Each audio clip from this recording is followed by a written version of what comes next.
welcome to another episode of Feed My Sheep, Earthquake Reports, and more. This is part 2 of California, looking at the activity increase, and it's involving the sites west of the Sierra Nevadas. And so there's a number of sites flaring up, and we give glory to God for all of these programs, for His protection.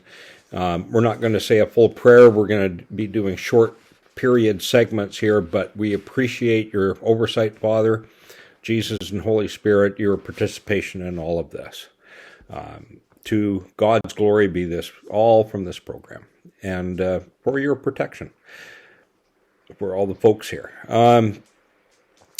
So we already have well-known activity, sites that are active in California that are west of the Sierra Nevadas. And we see that Sutter Buttes and the Clear Lake volcano and geysers area as well.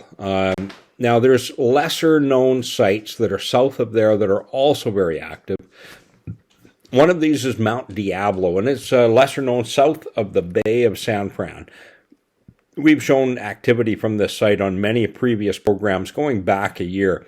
Now, the best sites for this are not available anymore. They were perhaps too active and removed, but regardless, we have a couple of sites that still work for this. And this is from due south of Mount Diablo, and this is a fairly active site. Yeah, and that works for some people. Sorry, that was a little quick. There we go. So you can see there's constant activity through the site and one small tremor. This is from due east, and we see a lot of, on this seismogram, a lot of tremor spikes and small earthquakes. So we're having some activity in the area, and this is pretty consistent. And we have larger activity at times as well. This is a very, very active site. So, yeah, the best sites for Mount Diablo reporting seem to have had major amplitude adjustments down so that they're not effective anymore. The site east of Fremont we showed with major activity, signs of recent activity being Holocene, of course, in the last 10,000 years, proven by tuya formations, and more recent activity shown by the associated tree kill. The best site no longer produces the best data. It's too broken up, but this is the best near site for Mount Fremont activity. So there you have it. You can see it gets very active through the center here. It's still a lot of activity. It's not as clear as the other sites, but it's still a pretty good seismogram. So that's site number 2 that most people are not aware of. Down the east side. Now, we have covered Mount Fremont before, or east of Fremont, sorry. But that's a bunch of activity. Now, east of Monterey Bay, on the west side of the mountains and east of Salinas. So we're now central Monterey Bay, looking east of Salinas, and we're in the mountains there, and we're on the west side of the mountains. And it is much like this on most days. That's what we're looking at here. And because the activity is so consistent, we're not looking at fault shift activity. This is volcanic. And this is up in the mountains. And there's associated tree kill up in these mountains as well, but not at this site. So that's a lot of activity.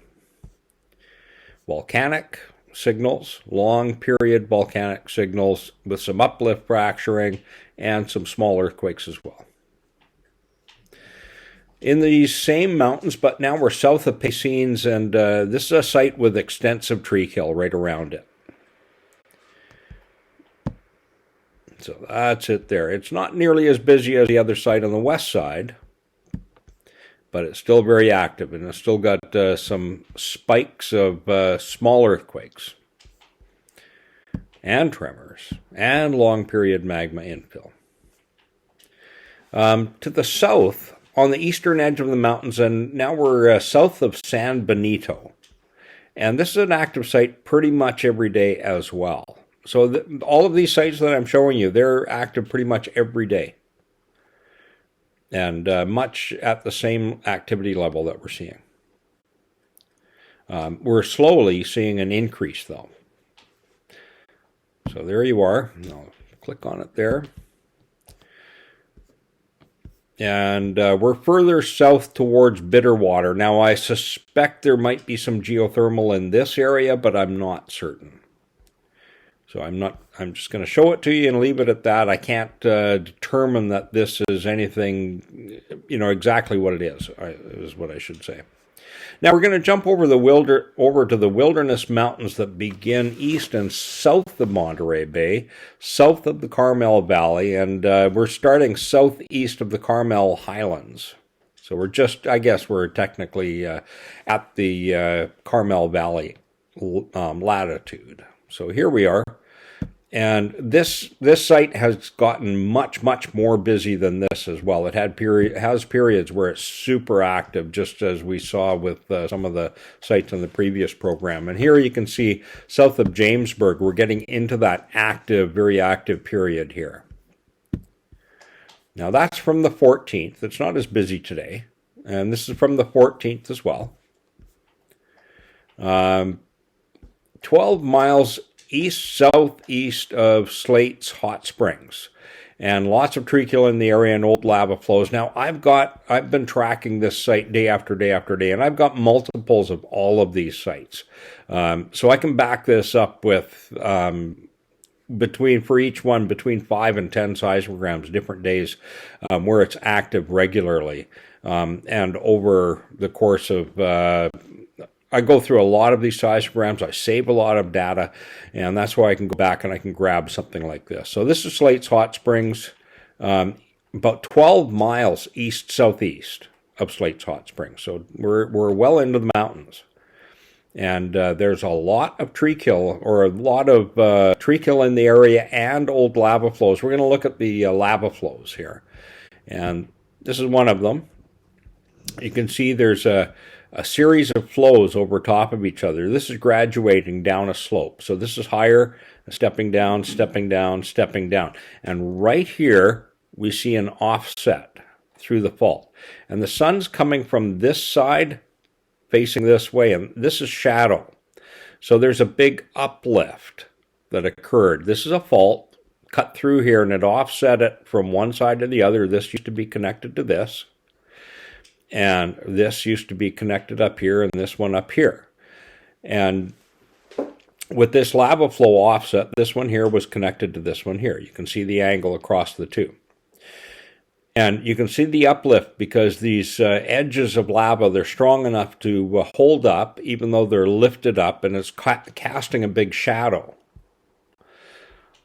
So there's an offset fault in this area and lava flows.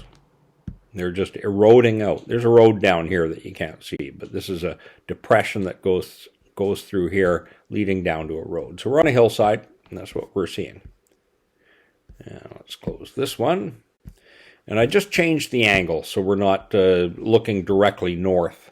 We're looking more to the east, and you can really see the offset here, from there to there, and from here to here. From here to here, from there to there. Uplift on the right side and offset to the east, southeast actually, or southwest, sorry.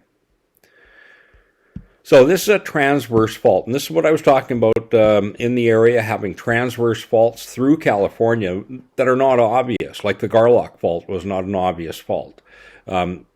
And this is another one that it is obvious, but unless it moves, nobody's paying attention to it. And it's not a huge fault. I don't know what the name of it is. Couldn't tell you. I don't think it's Terry Rempel's fault. Here we go. We're continuing south and north and south. We're going to look north because this gets us north and west, takes us to north of Slate's Hot Springs. And this seismogram has an anomaly built into it. No, I can't see it well there. There's a spike right here, and then the volume, the amplitude goes up. And there's a spike right here, and the amplitude drops off. Somebody manually increased the amplitude through here. So this is fake. This is real. it's not that the activity isn't elevated. It's just not elevated beyond this part. This is the elevated activity level here, and this is about 3 times what it should show as. 3 times the amplitude, 3 times the heaviness. But Slate's Hot Springs does get very, very busy, and Big Sur is up there. North of Big Sur gets busy. It gets very, very active through here. Just as we saw that there were, I displayed seismograms. I went back in time and found some for you that showed very, very high levels of activity north of San Fran, like the Valley Forge site and Fort Bragg.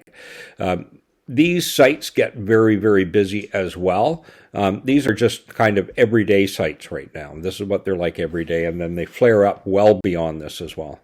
This is just a little northeast of Bryson. So we're going down south. We're south quite a ways, and this is northeast of Bryson, but quite close. And this is at B Rock. So B Rock has a lot of tremors as well. And now here we're down to Adelaida, and you can see the activity picking up today on the bottom of the seismogram. I just loaded this up.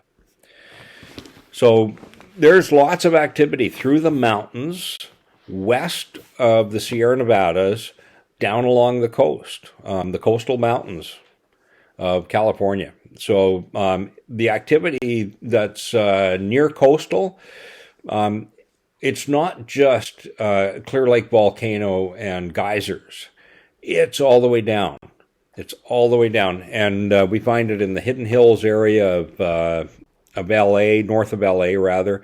And there's lots of activity of magma channels underneath LA, or the evidence is that of magma channels. And there's just a lot to see. There's a lot more going on than what's being reported. And this is just down the all we've covered is the west side of California pretty much. So we're going to finish off the west side and come back shortly because there's just so much going on in California. I've broken this down to short programs. You can look at the area that you're most concerned about, if you like, if that's what you want to do, or you can look at the whole thing. But it's too big of a picture for one program now. So we'll give you the details spread out a little bit, and we hope you appreciate this. I hope you like this way of doing this. It gives you a short program option. So we'll see you shortly. Go with God's blessing, and we'll see you on Feed My Sheep, Earthquake Reports, and more. Bye for now.